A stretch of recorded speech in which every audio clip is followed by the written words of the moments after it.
هذا اللي يرشح ما ميت عليك. هذا اللي يرشح الحزب ماله يريد اول ما يقعد بالبرلمان يفتح اللي انطوه اياه، يكتب وقع على هذه الفقرات، كلها فقرات كامله، اذا ما وقع عليه ما يصير عضو برلمان، حتى لو فاز يقراهن يوقع. تجيب للحزب، تدعم الحزب وتسوي كومبوشنات وتشتغل وترتب وضعك، كل هذا بس ما كاتبين للشعب. الشعب ما مذكور اصلا بالمنهج اللي عندهم. اما نفطك يا عراقي 70% 80% من نفط العراق مو الك، وحتى 80% مو الك. ولو ينطون 80% للعراق كان هسه العراق اجمل من كل دوله، وراتبك 5000 دولار وعندك بيت ملك. لو ينطون 80% للشعب.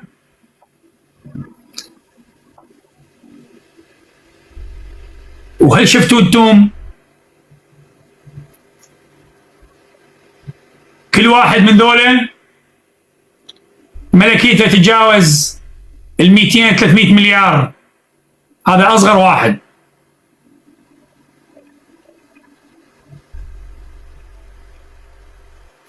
وين راحت الاملاك اللي توزعت في كل دول العالم؟ وابن الخايبه يستشهد ما عنده قطعه ارض. لو متقاعد يقضي عمره 40 سنه ينطونا 400,000 500,000. عداله ما عندنا. عداله ما عندنا في العراق، لا توجد عداله. العراق عباره عن غابه، لا يوجد قانون، ولا توجد انسانيه، ولا توجد رحمه. القوي ياخذ الرشيش، السلاح اليوم مسيطر. الشعب العراقي حاليا حالة ما موجودة في تاريخ البشرية على الإطلاق. من هو المسبب؟ ومن هو اللي وضع هذا القانون للعراق؟ السرقة ومن العراق. من هو هذا؟ الحاشية، المراجع، وكل الكتل السياسية وقادة الميليشيات اتفقوا على العراق وعلى الشعب.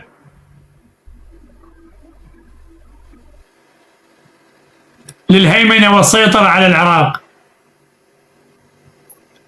كانوا يقولون نحن نمتثل بأمر الولي. الولي صار جوا التراب، مو صار جوا التراب، والقادة كلها راحت. بعد بمن تمتثلون؟ من هو الشرعي؟ تدرون من هو؟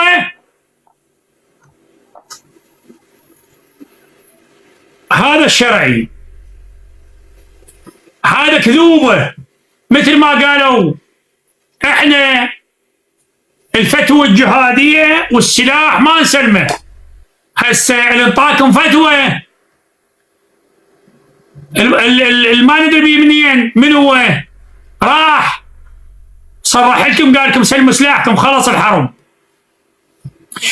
النوب قلتوا سلاحنا البارحه تقولون ما نسلمه الا الامام المهدي يوقع الامام المهدي يوقع لكم،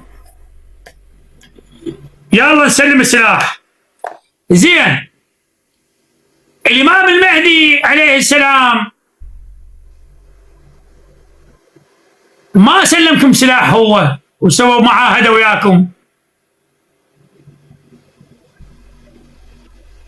مو؟ والسلاح 3/4 امريكي اعطتكم اياه، مو مال المهدي. امريكا 3/4 90% من السلاح هو امريكي. وامريكا من دخلت سلمت سلاح للجيش، وهذا السلاح سلمتكم اياه الجيش سلمه. بعد انتم يا حشى المهدي يا قال المهدي. تدرون المهدي ماكو، تدرون ماكو مهدي. وهذا عذر على مود يقولون عم شو وقت يطلع المهدي على مود ينطونه. زين اذا طلع الامام المهدي عليه السلام هذا يقاتل بهذا السلاح لو يقاتل بالباس عليه نصيف. طيح الله حظكم، بكتونا باسم الحسين وباسم اهل البيت وباسم المذهب، طيحتوا حظنا باسم المذهب واهل البيت وباسم الدين. قمتوا بالعراق عرض طول مو ودمرتوا العراق باسم الدين. النوب السلاح ما نسلمه الا للمهدي، وحق هو العباس ابو فاضل، كل مهدي ماكو. سلام الله على المهدي اذا طلع. وانتم عباره عن كذوبه بس شعب ما ادري ايش بيه. عمي يا شعب العراق كفيلكم الله، دفعوا الصباح العراق اليوم 12 مليون دولار، 12 مليون دولار ومنصب وكيل وزير داخليه.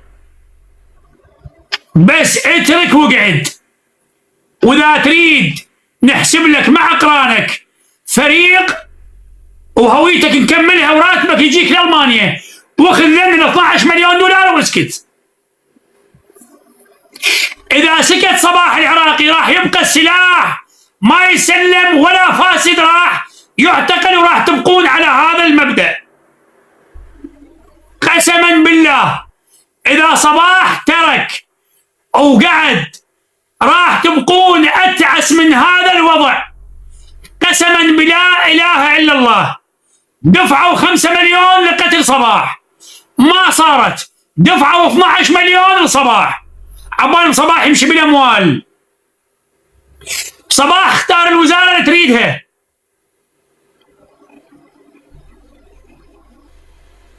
واذا قعد صباح انسوا عيشتكم، تصيرون اتعس من اليمن والدارفور.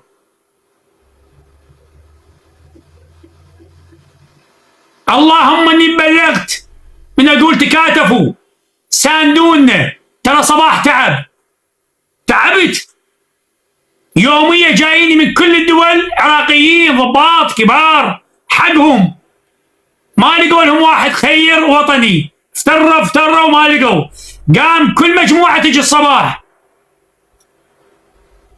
بس ما اقدر اجيبهم لمنطقتي، ولكن بعيد الملتقى كان 3 ساعات نقعد في مطعم، كل قعده 1500 دولار، يجون 20 و30 واحد. ولكن تعبت. اليوم لازم نوضح حد، يا اما نكون او لا نكون. تكاتفوا. انا بالنسبه لي اقدر اقول لكم يا شعب العراقي، انا في مال لا تعبت، هذا حد وياكم، لا اخذ من ميليشيات ولا اخذ. انا تعبت، اريد اعيش باقي حياتي، تعبت، اريد اقعد واسكت. انا يوميا بس بنزين السياره ما تقارب 300 يورو، 6 ساعات 7 ساعات افتر. نقول لكم تكاتفوا. صباح عمل منظومه يحلم بها كل عراقي، وهي منظومه عمليه لانقاذ العراق. هاي واحد اسس منظمه دوليه صادره من الامم المتحده، فتح خط ويا المحاكم الدوليه، فتح خط ويا دول، علاقات واسعه، كلها قالت ندعمك. الدول كلها قالت ندعم الشعب العراقي، ندعمك لان انت هسه في مرحله واحد. منظومه كامله من الشهادات العليا والخبراء والعلماء وكل ذوي الاختصاص، ووضعنا خطه مركزيه لهذا البلد. كملنا كل شيء، 630 ضابط من خير الضباط، مهندسين، قضاة، هذول كلها منظومه كامله. لو دخلنا ما نحتاج حتى تشريع قوانين، ما نريد من عندكم. وضعنا قانون انقاذ الشعب العراقي. ليش تفرطون بهذه الجوهره؟ رب العالمين ينطي مره فرصه للعمر. اقدر اقول لكم في مال الله واسد واخلص، بس انطينا يوم 25/10 اذا ما تكاتفتوا كفيلكم الله لكم يا شعب، انتم دمرتوا انفسكم بيدكم، انتم انقذوا انفسكم.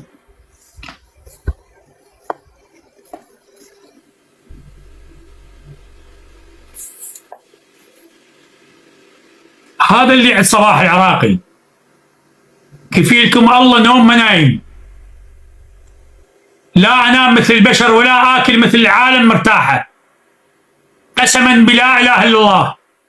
واللي يقول منطق صباح دينار عن على امه فوق ابوه، الله شاهد ورقيب، دينار ما حد منطق صباح العراقي، وحاط لقمه بحلقي من فرد انت صباح. كثير من هاي الاموال كثر اللي انجمعت، واللي خابرنا ناس، واللي ناس من عندهم للناس الفقراء والناس اللي محتاجه. اما اليوم نقول لا، انا قاعد اصارحكم، ما قاعد اكتب عليكم. تكاتفوا يا عراقيين، صوتكم قاعد يوصل من خلال صباح العراقي، وقاعد ندخل بقوه، وقاعد يوميا يدزون لنا ناس. شوفونا صباح العراقي ترى انتهينا، ويدرون ثقل صباح العراقي في الداخل. في داخل العراق 80% من الشعب مؤيد الصباح، بس نريد اعلان منكم انتم، نريد اعلان منكم.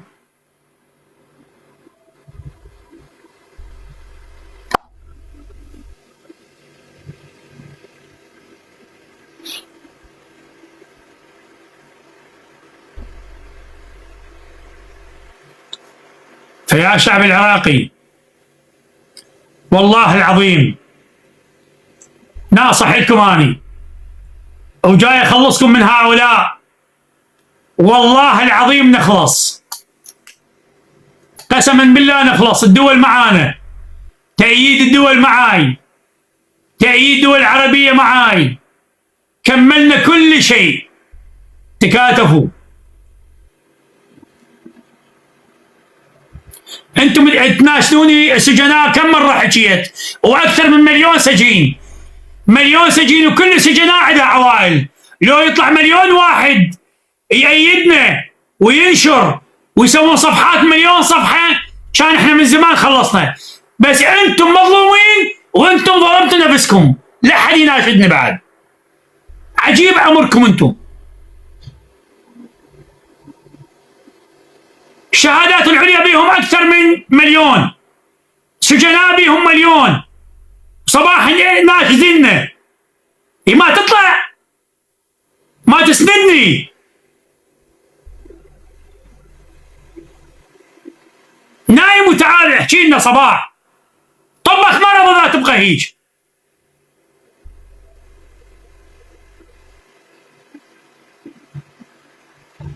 يخاف من منشور، يخاف يسوي له صفحه. عمت عينك، طبك مرض، ظل بعد اكثر من هذا تحصل اكثر من هذا المهانه. ساندونا، جاي نقول لكم وصلنا مرحله، ساندونا، ساندوا. احنا وياك. شو اسوي بيك انت؟ احنا وياك وضام راسك، احنا وياك، وتنشر اغاني وتنشر كلاواتك.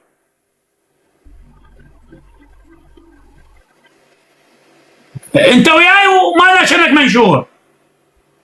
انت وياي حط صوره صباح واكتب كلنا صباح العراقي على صفحتك. سوي لك صفحه صفحتين. انا انطيتكم مهله، مو انطيت مهله، هو هذا القرار النهائي 25/10. اذا ما تكاتفتوا راح انطي بيان، والله الكريم انطي بيان واقول لكم صباح هذا حد صباح العراقي.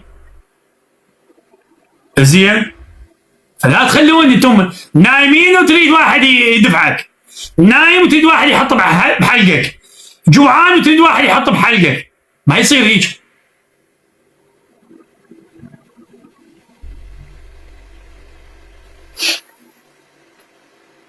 هاي شوفهم ذولا، هو هذا شعب يريد واحد يدافع عنه؟ هذا وين الساقط؟ هذا وين ابن عاهره؟ وين التافه؟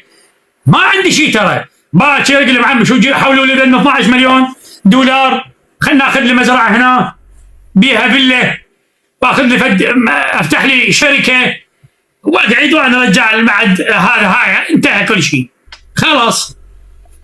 اللي علي سويت لكم، ما حد سوى سوايا الصباح. هاي ملفات فساد 3 تريليون 2 تريليون و800 حجر، وتريليون بس شو اسمه، تريليون بس عماراتهم وفنادقهم في الخارج. مو هاي الحقيقة. طلعت لكم قدامكم 2 تريليون و800 مليار دولار يعيشن العراق آلاف السنين. ووصلت مرحلة والله اليوم مصدر قرار للخلاص العراق تطهير كامل. شو تقول يا صباح العراقي؟ قلت لهم والله إذا شعب ما ساند ما أطلع ولا وقع. على شنو وقع؟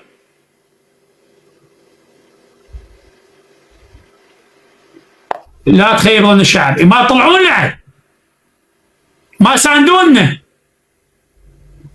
ساندوا. كلنا مع صباح العراق، كلنا مؤيدين صباح العراق، وحط صوره وحط اغير الصوره والاسم مال صفحاتكم وانشر واسوي. بعد هو هذا التأييد. انت ضام راسك صباح الليل كله ما نايم. انا حتى جهالي ما شايفهم، كفيكم الله، جهالي ما شايفهم. دمرت عائلتي، دمرت اخوتي، دمرت اهلي، ما خليتهم وانتم نايمين. معقوله؟ هسه خلينا نقول نص الشعب ما يريد تغيير، النص ايش بيكم الثاني؟ واحنا ما ردنا نص يا عمي، ردنا نص ربع. الشعب ما ردنا نص، ردنا نص ربع. 5 مليون ما حد ما يعيد، 10 مليون ماكو تأييد. احنا ندري الشعب يعرفون، كل السياسه تعرف، كل الحكومه تعرف، كل دول العالم تعرف 80% مؤيدين صباح اذا دخل كلها تقوم وياه. ولكن احنا نريد من اللحظه تأييد، مناصره، تأييد مناصره نريد منكم. احنا ما نريد كنا وياك، انا ادري بك كنا وياك، وانتم بعد هذا خياركم، اختاروا. والله العظيم اذا صباح ترك وانسحب، شاهد الله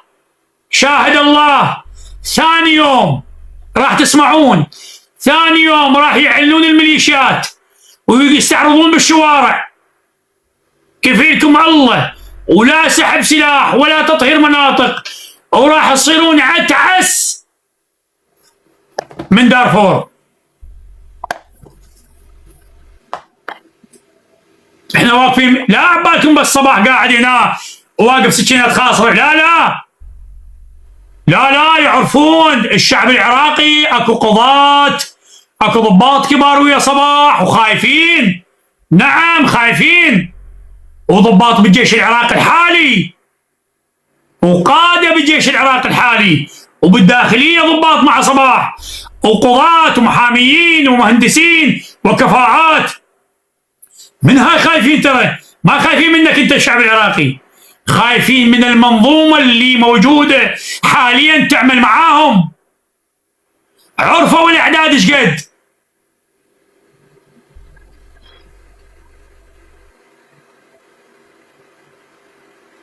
هذا اللي اقوله احنا.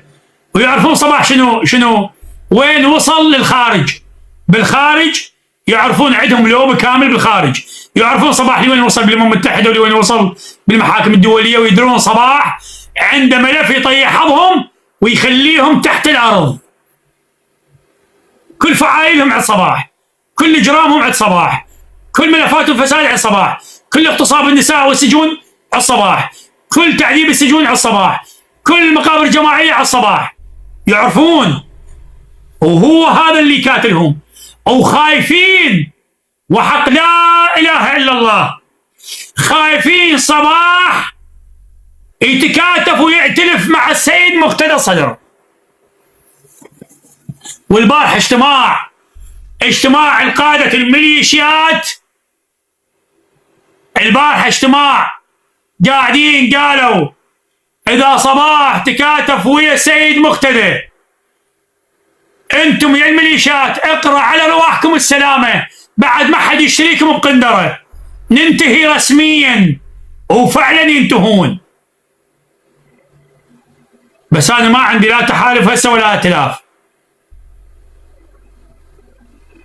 يدرون الصباح صار الشعبيه قويه، والشعب كلها معيده للخطوات المهمه لتحرير العراق وانهاء الميليشيات. وانهاء الميليشيات ترى ما يطلع الشعب يقول لهم يلا انتهوا، لا، هنالك لوب دولي هو اللي يقرر باليوم اللي نقول يا الله تطلع الطائرات تنهي المهمه بالكامل مع الجيش ومع جهاز مكافحه الارهاب، تطهير المناطق وانهاء الميليشيات. هذا اللي نقوله. هم خايفين اليوم الاجتماع، والله حتى قلت لهم يعني انتم موجودين انتم. هذا اللي نقول لكم يا الشعب العراقي، نقول لكم تكاتفوا. ما اريد كنا وياك وانت حاطك صوره ناس عجرم على صفحتك. كنا وياك، انا اعرفك شلون كنك وياي. من تغير صورتك والاسم مالك كلنا صباح عراقي على الفيس وعلى نسته، سوي لك صفحه على الفيس وعلى نسته وعلى التيك توك، وكلكم تنشرون. الالف واحد يجيب الف النوب اصدقائه، كل واحد يجيب له واحد، هاي 2000 وال2000 راح يجيبون 2000. وهذا التكاتف، هذا التكاتف. يعني شلون يصير التكاتف؟ انت نايم وتريد صباح يحررك، هاي قطنه وشيلها من اذانك. اما اللي عقالك واحنا وياك ما اريدك، شو اسوي بيك احنا وياك؟ غير تكاتف. هذا الكم اللي علي، هذا 12 سنه، هذا علي. ما حد قدر يتحمل شهر. واحد بالتواصل الاجتماعي كان مساندنا، ساندنا 25 يوم. قال عمي لعبة نفسي يا شو اسمه يا هذا، قلت له ها، قال عمي انت الله يساعدك، 12 سنه واني 20 يوم طلعت روحي. انشر منشور يقول لي واحد ها لوقي هاي ما اتحمل هذا الغلط. عمي شلون تحملت؟ ما نعرف. شفتوا اساءوا وسقطوا، ما خلوا امه وابوه يمشوهم نبش هم بالقبور، ما خلوا لا عروض، ما خلوا لا هذا، كل هذا متحمل لاجل العراق ولاجل المظلوميه. اذا انتم مظلومين وما تتحركون، بعد علي من ادافع عني؟ علي من ادافع؟ اذا انتم مظلومين وما تعينوني وانا ادافع عنكم.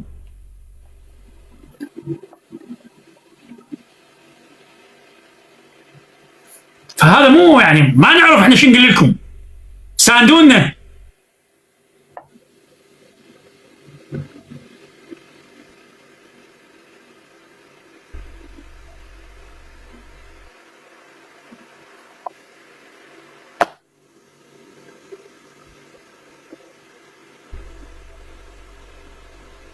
ساندونا مساندة. انتم الخريجين للاسف خريجين بيكم 800,000، السجناء بيكم اكثر من 1,000,000، وعوائلكم كلها موجوده. هم لو كل عائله سوي لها صفحتين هاي 2,000,000. غير هذا التكاتف، ايش كم عاطل عن العمل؟ اكثر من 5 مليون عاطل عن العمل، اكثر 10 مليون، كلها مغلسه. كلها مغلسه. باكر انا اخذ عاد اخذ تعبي اللي شفت الضيم، عاد اشتري لي بيت ملك. بقول عمي روح، هذا الشعب مو مال واحد يسانده. انتم راضين على هذه الذله. انا ليش انطيتهم 25؟ جاي اشوف الشعب قاعد يتراجع وراضي قابل على هذه الذله. هاشتاج انتم هسه كلكم اللي تعرقون، انا حسبتكم اكثر من 400 اللي كنا وياك. حطوا صوره واكتب كلنا صباح العراقي وارفع هاشتاج، انشر منشور واكتب على الفيس، اكتب على هذا، هو على مود الدول يشوفك. اول بارحه ما طلعت، كنت في مكان وقدمت على الايميل اكو منظمه دوليه في الاتحاد الاوروبي لحقوق الانسان، ردت مال السجنات، تعذيب السجنات يوقفون، او ردنا بوقتها ردت عفو للسجناء للشباب الصغار، هسه الكبار والله نقول من نجي. قال هي عندك تأييد من الشعب تطلب هذا الشيء، وهو ما يحتاج تأييد طبعا. انقاذ الاطفال اللي نطلعهم من السجون، اطفال عمر 14 تاهمينهم بارهاب، 14 هو صار له يعني مسجون من عمره 11 سنه 12 سنه. وين الارهاب؟ عمره 8 سنوات مسجون. قال احنا ما اريد تأييد من الشعب، خلينا نشوف تأييد على مود نوافق لك ونرفعها للامم المتحده وخلي يطلقون سراحهم، تروح لجنه من الامم المتحده، لجنه لهناك. زين تعال، وين الشعب؟ انا استحيت من قالوا لي هيك. وين الشعب؟ غير الشعب يتحرك، غير الشعب هو المظلوم. صباح ما مظلوم، صباح انظلموا واهله ناسه، ولكن الحمد لله صباح بالخارج، صباح يشتغل وعنده سبوبه عيشه وعايش. بس انتم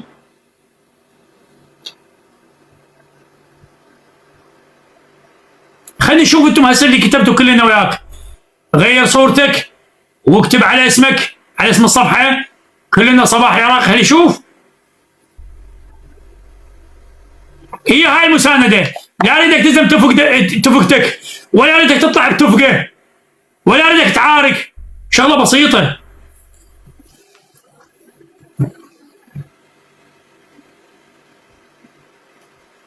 يا شعب العراقي، ردنا ربع من الشعب، ربع.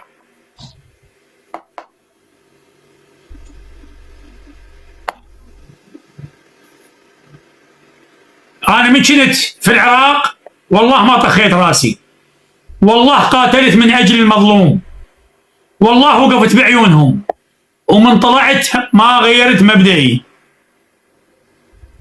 والله من طلعت ما غيرت مبدئي ولا غيرت كل شيء.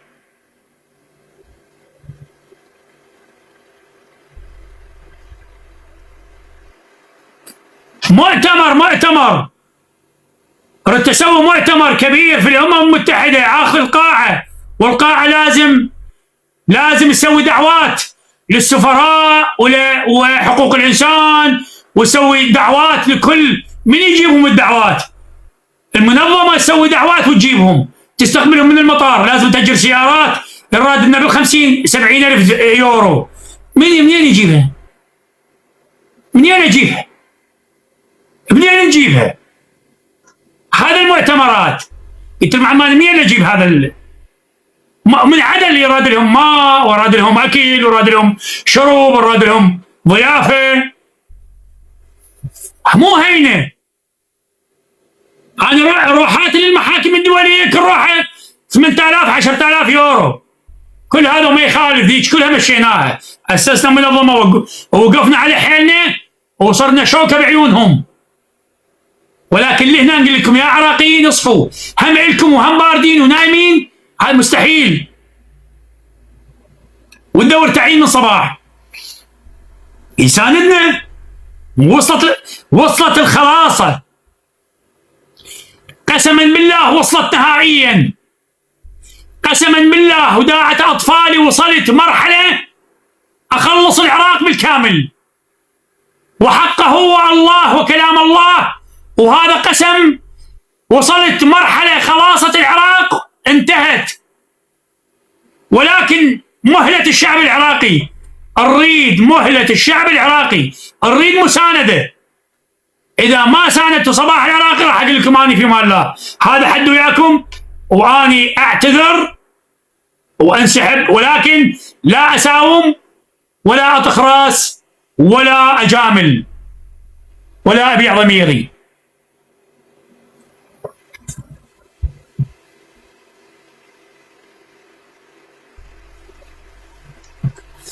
البارحة جوني ما يقارب 50 شخصية، كلهم ضباط، كلهم عمداء، قيادات كانوا بالحرس الجمهوري، كلهم عراقيين، لا منتمين لا حزب قبل ولا هسه. والله الكريم قالوا احنا اكبر خطا خطأنا من طلعت ما ساندناك، وما جمعنا حتى لو كل نفر 1000 دينار، ونجمع ونسوي منظومه دوليه، وهذا خلاصنا. قلت لهم لعد لو على الصباح مليونين دولار كان من زمان سقط الحكومه هاي. 5 مؤتمرات 6 اقلب الطاوله، 5 مؤتمرات 6 عالميه، مؤتمرات عالميه اقلبهم قلاب على الملفات اللي عندي، اغير كل شيء. بس صباح مو تاجر، وصباح ما طلب من احد فلوس. خلف الله عليكم ما حد ساعدوا هذول المحتاجين اللي ويانا، هذول بالجروبات، خلف الله عليهم. كل هذا ما خلصنا.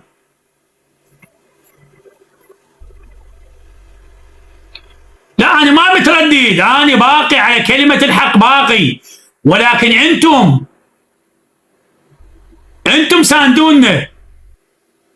جاي نقول لكم ساندونا، ما نقول لكم شيء، ساندونا. شوفوا شلون راح يشتغل صباح، شوفوا شلون راح اقلبها بهؤلاء السفله. يساندونا اذا انت نايم وتريد تغيير، هاي تعلق وتروح بعد شويه للايفات الباقيه تقوم اللي يرقص واللي هذا فرحان. انت ما عندك مبدا، انت ما تريد تغيير، انت راضي بالذله، انت مستشفاك ما عندك. يناصرنا شلون تناصرني؟ كم شغله بسيطات، سوي لك صفحات، حث اصدقائك ربعك، حط صوره صباح العراقي، انشر فيديوهات، واكتب كلنا صباح، مو شرط الحكي، حتى لو تحط اغنيه عراقيه على الفيديو انشرها. ايدوا تأييد، هذا تأييد على مود الدول بعد تنظر منظور. انشر على التويتر، على الفيسبوك، على الانستا، على السناب، على التيك توك، على اليوتيوب، سووا صفحات. شلون تشتغلون؟ ترامب شلون فاز من بسبب التواصل الاجتماعي. والله العظيم فاز بالتواصل واشترى نص التيك توك.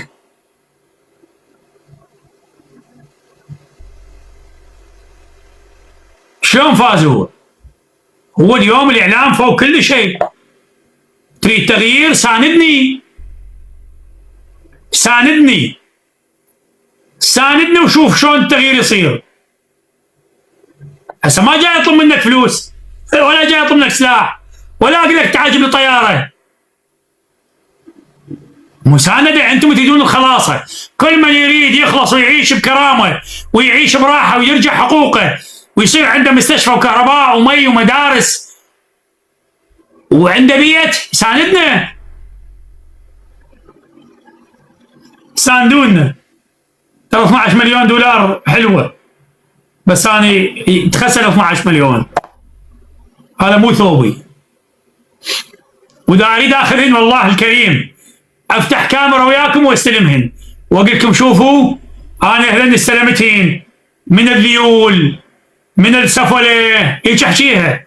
وهذا راح اعيش حال الناس، ادز لي 4 مليون يشتروا لهم قاع 60 دونم يبنونها، اخوتك تكلوا من هج وياهم. بس ما كان سويتها من زمان. هذا مو ثوبي. كل ملف اللي اطلع يسوى $1,000,000. ساندونا، المساندة حلوة، التكاتف حلو، انبذوا الطائفية. احنا ما نتراجع، لا، ولكن نريد مساندة من عندكم. نريد مساندة لأن صباح العراق مو بس تعب. عمي كيف لكم الله اليوم نص الطريق طبقت، عفت السيارة طفيتها ونزلت. من قد ما اريد اشوف بعد ما اقدر، دايخ.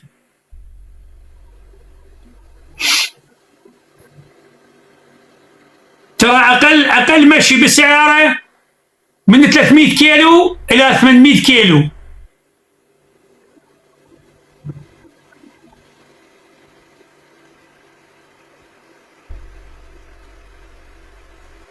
على شنو؟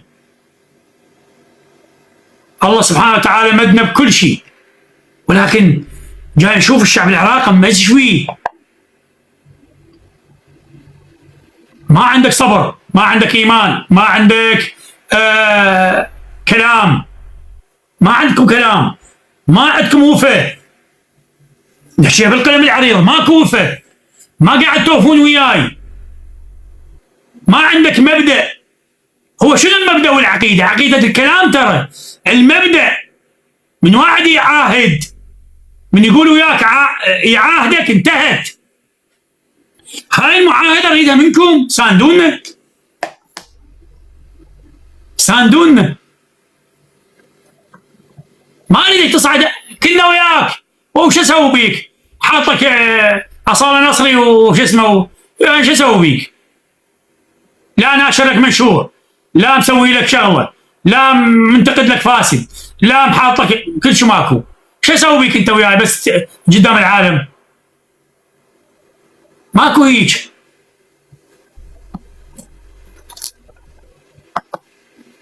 هسه جماعه يكيفون يقول لك اي هذا بكت ما يساندونه. اي والله هذا اللي عندهم العشير يريدون هم.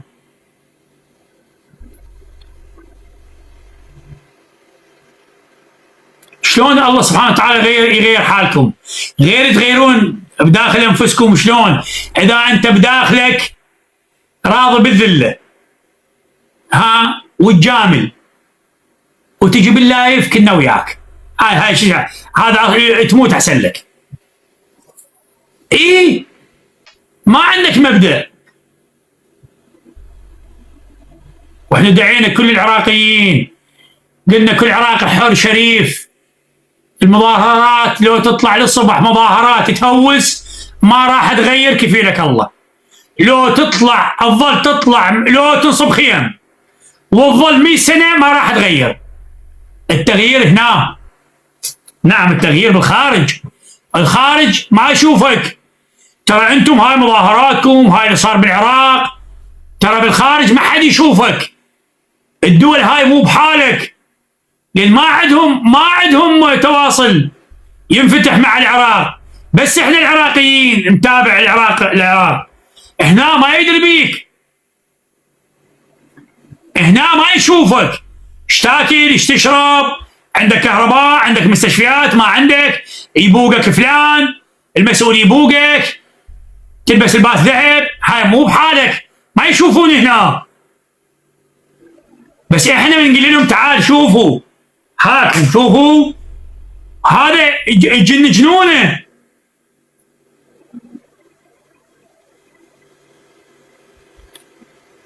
اليوم جاني التليفون يوم الثلاثاء تجي، لان اني 24 ساعه على الايميل وياهم، ادز لهم فيديوهات وادز لهم شغلات توقف الراس. قالوا الثلاثاء لازم تجينا. طبعا نروح لهم ليش؟ شافوا شيء ما موجود، لا بالانسانيه ولا بالرحمه ولا بالبشريه. اكو شيء كارثي. صباح العراق لازم تجينا.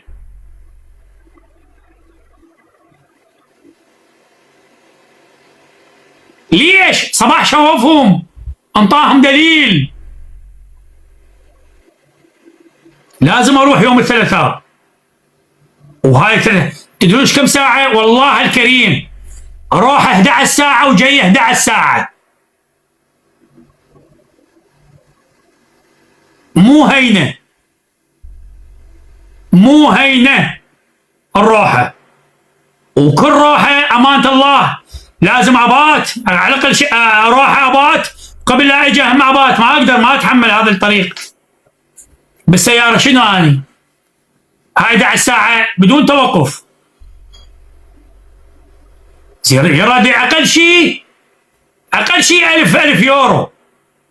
بس ما يخالف نتحمل، نقول ما يخالف. ولكن يا شعب العراقي نريد مساندتكم. هسه كل هذا نتحمله احنا، الروحه والمال والعذاب. بس اذا انتم هيك نايمين، لا بالعكس.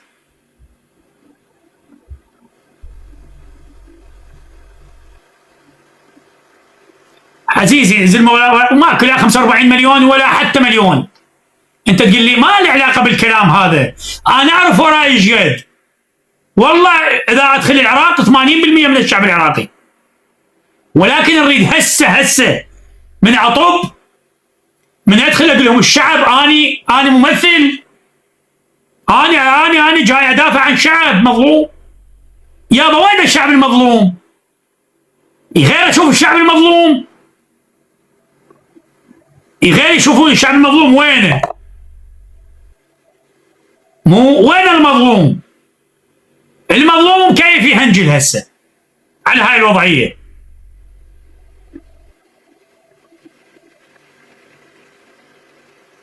يعني ماكو هيك. ترامب قبل الانتخابات،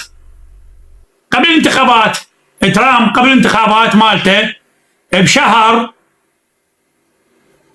اكثر من 37 مليون خلال ساعتين، كل صفحات صورة ترامب كنا مع ترامب. هاي كلمتهم. خلال ساعتين حقق 37 مليون. هسه احنا ما نريد 37 مليون. وهي هاي الكارثة، هي هاي الطامة الكبرى. انا قاعد اصارحكم، ما قاعد اني اجامل امانة الله. اليوم انتم مرحلة النهائية، وصلنا مرحلة النهائية. ساندونا يا شعب العراقي، اذا تريد الخلاصة وتعيش مرتاح وتخلص من هؤلاء، والشعب والعراق ينتعش، ساندنا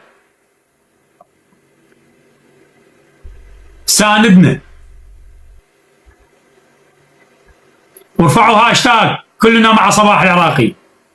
نريد هذا الهاشتاج، حط اغنيه، حط صورتي، وارفعوا هاشتاج كلنا مع صباح العراقي.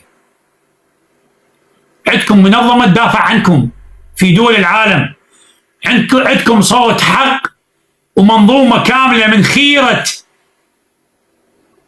الرجال، وان شاء الله ماكو واحد خير على واحد، بس ولكن المندفعين اللي يضحون مثل صباح. هذا اللي اقوله. فيا شعب العراقي، الايام القادمه والله انتم، انا ارجع واقول انتم اللي تحسمونها. شلون؟ من تتكاتف مع صباح العراقي، من تسند صباح العراقي، من توقف ويا صباح، من تأيد صباح. هسه صباح ما مرشح انتخابات على مود تخافون تقولون كنا وياك صباح. ما مرشح انتخابات على مود يلزم كرسي وتخاف منه. بابا مطالبه بالحقوق. نريد السجناء، نريد هاي الناس المظلومه، نريد ناس تاكل لقمه خبز بالحلال، نريد هاي الناس نطلع حقوقها، محاسبه الفاسدين.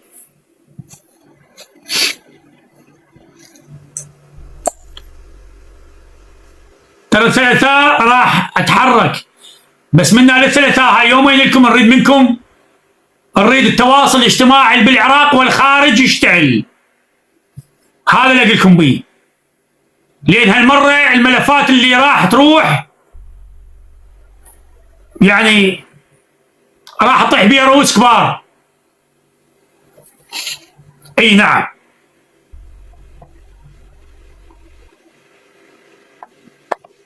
ساندونا قوم تعاونت ما ذلت.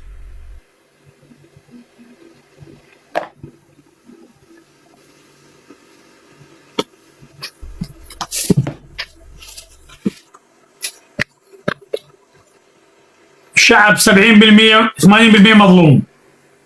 مظلوم مظلوم من كل شيء.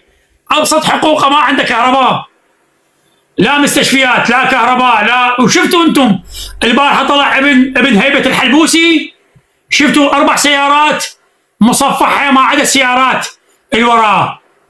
منين جابها؟ من بيت ابوه. هاي ملك الشعب العراقي. يعني الحمايه مالته والسيارات اللي وياه، قيمه السيارات اللي وياه اكثر من 3-4 مليون دولار. يعني بال6 مليار. 6 مليار ايش كم بيت ابني بيها؟ هذا ابن مسؤول. هذا اللي ما نتحمل نشوفه للعراقيين. 6 مليار ايش كم بيت بيه بسيط من الشعب العراقي؟ ايش كم مستشفى بيه؟ 3 مستشفيات، كل 2 مليار المستشفى. من ارقى المستشفيات. ابن خميس الخنجر سرمد كارثه.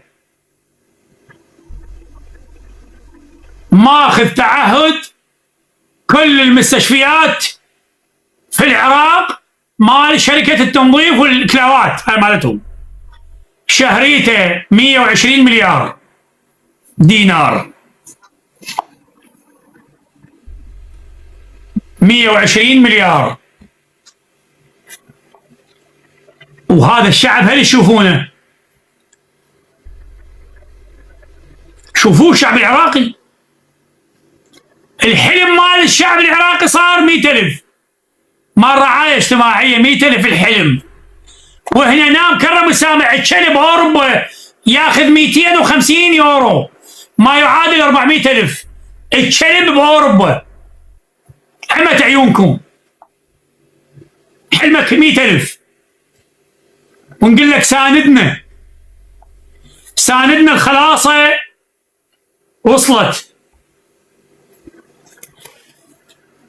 كل أبناء المسؤولين ملكياتهم إذا تجمعها أكثر من 2 تريليون.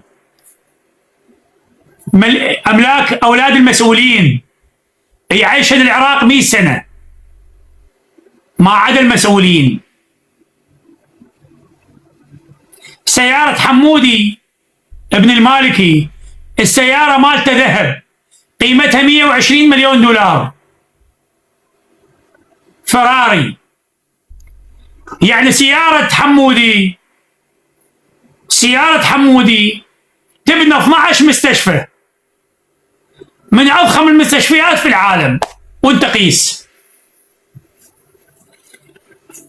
احنا هذا مو نحكي هيك، لا هذا عندنا تقرير كامل. هذا التقرير انا 4 ساعات قاعد بالامم المتحده اشرح لهم على ابناء المسؤولين.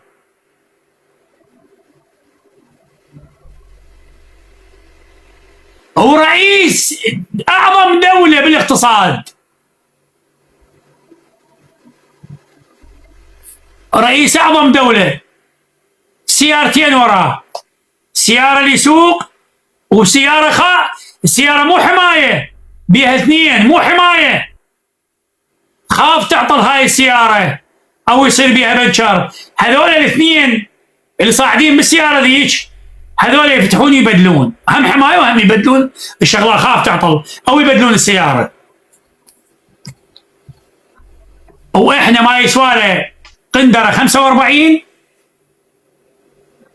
100 سياره وراه.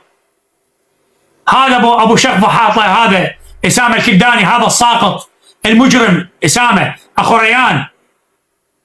80 سياره كلها من هذا الجي كلاس الحديثه. السياره ب 250,000 دولار. منين جابها؟ حاجونا منين جابها؟ يعني السياره الوحده اللي 4 سيارات تبني لها مستشفى. السيارة الواحدة تبنى لها 5 بيوت للناس الفقراء. السيارة الواحدة تبنى 5 بيوت. إذا مو أموال ناخذها منهم، بس فلوس السيارات.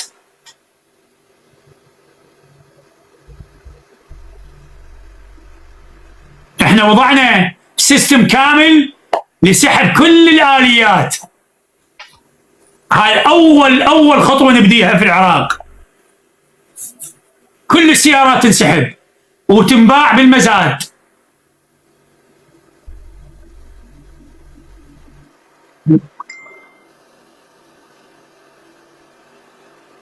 فأنتم ما أدري هذا حلم. إيه حلم، أنت عندك حلم والأحلام هم تتحقق.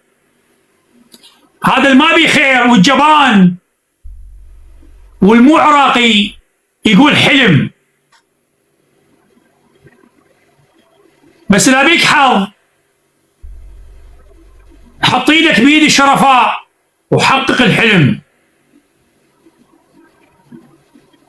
كثير ناس حلمت يصير تبنى بيوت وبنت. كثير ناس حلمت تصير أطباء وصارت. كثير ناس حلمت تصير مهندسين وصارت.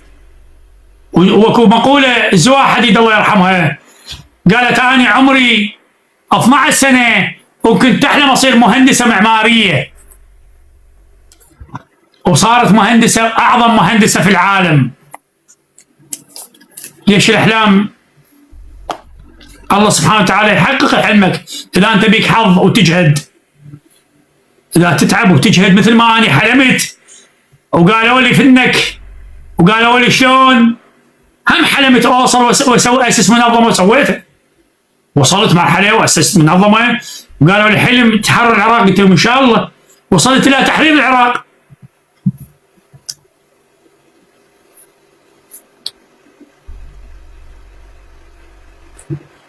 الحلم أنت إذا جبان ونايم تحلم يصير براسك حظ. أنا أقول لك إياه. إذا لوقي ونايم ومنافق وقاعد وتريد واحد يجيب لك كهرباء ومي ويحسن وضعك، لا تحلم تظل معفن.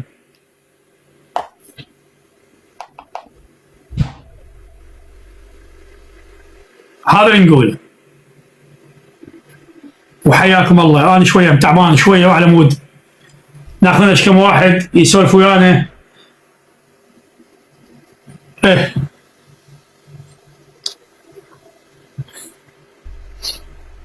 الله يحفظكم. ارفعوا هاشتاج، تكاتفوا بيناتكم، تكاتفوا. الله يحفظه. شلون وقف وقفه مشرفه لاخوه العراقي. هيك نريد العراقيين. خاف انه بصعد الجيستات وهمينا.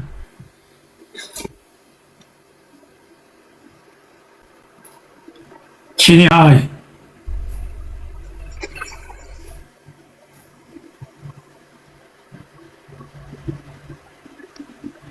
يابا كلها بلاغات وكلها يعني نقول ساعدونا بالتكبيس وبالتشهير. شو اسوي لكم؟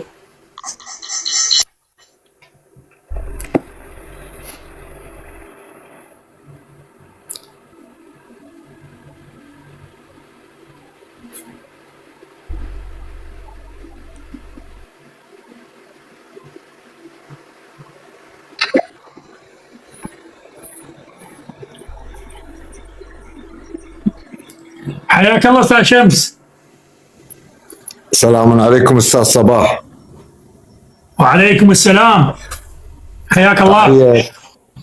تحية لحضرتك ولكل عراقي شريف ساند صباح العراقي، ولكل ماجدة عراقية بطلة شريفة وقفت موقف مشرف مساندة لصوت الحق الغيور صباح العراقي. حقيقة كلامي يكون عدة مستويات، أحاول أن أضغط الموضوع بأقل ضغطة ممكنة لإتاحة المجال للآخرين. أستاذ صباح، حقيقة أولا هنالك آية كريمة في القرآن الكريم، وهي الآية 246 من سورة البقرة وما يليها، تقول هذه الآية هي مصداق للحالة اللي قاعد نعيشها اليوم بين جزء من الشعب العراقي كبير وبين صباح العراقي، ألا وهي بسم الله الرحمن الرحيم: ألم تر إلى الملأ من بني إسرائيل من بعد موسى إذ قالوا لنبي لهم ابعث لنا ملكا نقاتل في سبيل الله، قال هل عسيتم أن كتب عليكم القتال ألا تقاتلوا؟ قالوا وما لنا أن لا نقاتل في سبيل الله وقد أخرجنا من ديارنا وأبنائنا، فلما كتب عليهم القتال تولوا إلا قليلا منهم والله عليم بالظالمين. وقال لهم نبيهم إن الله قد بعث لكم طالوت ملكا، قالوا أنى يكون له الملك علينا ونحن أحق بالملك منه ولم يؤت سعة من المال، قال إن الله اصطفاه عليكم وزاده بسطة في العلم والجسم والله يؤتي ملكه من يشاء والله واسع عليم. صدق الله العظيم. هاي الآية الكريمة أو الآيتين الكريمتين هي مصداق من مصادق الحالة اليوم اللي قاعد نعيشه. الله سبحانه وتعالى بعث رسالة اسمها صباح العراقي في 2026 وهيئ الأسباب باعتباره هو مسبب الأسباب، وينتظر من باب إلقاء الحجة على الشعب العراقي أن يقوم موقف مشرف مساندا ومؤازرا ومعاضدا لصباح العراقي. ولرب سائل يسأل في التعليقات وكثير ما أثير هذا السؤال: كيف نساند صباح العراقي؟ علمونا الطريقة، لا أقل إنه أن تعيد منشورات تمثل صباح العراقي والمنظمة التي يترأسها. من باب آخر عمل منشورات تؤيد إرادة جزء كبير من الشعب العراقي. اليوم الناس والعالم أصبح قرية صغيرة، شلون راح تعرف إحنا نأيد صباح العراقي؟ من خلال الإعلام، وإنت قاعد ببيتك تحاول إنه تبين تأييدك لصباح العراقي من خلال المنشورات كوسيلة من وسائل الاتصال ووسيلة من وسائل التواصل. اليوم احنا وقع الشعب العراقي للأسف الشديد بفخ الديمقراطية المزيفة التي جاءوا عليها ظلما وعدوانا بغفلة عن الشعب العراقي، فادعوا انه هنالك انتخابات ومجلس نواب، ولكن الواقع المر الذي مر على الشعب العراقي خلال السنوات المنصرمة 20 أو الأكثر إنه كان هنالك مجلس فيه نواب، ولكن ظهر اليوم للعلن وأمام الملأ والناس إنه نائب متهم بالحصول على عمولات من عقود حكومية. ماذا يعني؟ يعني أن هنالك 100,000 عراقي، باعتبار أن النائب يمثل 100,000 عراقي، فإذا كان هذا النائب متهم بالحصول على عمولات من عقود حكومية، هذا يعني أن هنالك 100,000 عراقي يحصلون على عمولات من عقود حكومية، وهنالك نائب ضبط في منزله مبالغ نقدية كبيرة وذهب. هذا يعني من خلال هذه العملية الديمقراطية أن هنالك 100,000 عراقي